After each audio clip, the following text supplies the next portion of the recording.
Metro রেলের নির্মাণকালীন সময়ে যত সমস্যাই হবে সেটার দায়ভার ঠিকাদারকে নিতে হবে, কারণ ১০০ বছরের নিশ্চয়তা দিয়েই এ নির্মাণ কাজ চলছে। এমন মন্তব্য করেছেন ঢাকা ম্যাস ট্রানজিট কোম্পানি লিমিটেডের ব্যবস্থাপনা পরিচালক ফারুক আহমেদ। রবিবার সকালে রাজধানীর উত্তরার দিয়াবাড়িতে ডিএমটিসিএল এর সদর দপ্তরে সংবাদ সম্মেলনে এ মন্তব্য করেন তিনি। ফারুক আহমেদ বলেন, নির্মাণের ১.৫ বছরের মাথায় মেট্রো রেলে কিছু ত্রুটি ধরা পড়লেও কিছুদিন পর পর মেট্রো রেলের সার্বিক বিষয়গুলো পরীক্ষা করা সম্ভব নয়। তবে যে অংশেই সমস্যা থাকুক সেই অংশ পরীক্ষা করে মেরামত করা হবে। বিয়ারিং খুলে পড়ার ঘটনাও তদন্ত হচ্ছে। ডিএমটিসিএল এর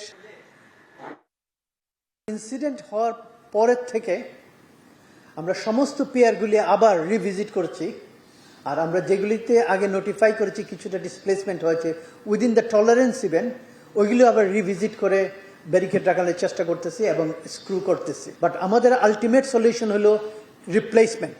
আমরা অফিসিয়ালি জানিয়েছি যে এখনও অনেক মেজর ডিফেক্টস রয়ে গেছে, যে ডিফেক্টসটা রিপেয়ার করা না পর্যন্ত আমরা ডিফেক্টস নোটিফিকেশন পিরিয়ড অ্যাকসেপ্ট করব না। এটা কন্ট্রাক্টরদেরই যত ডিফেক্ট আছে, they have to maintain it.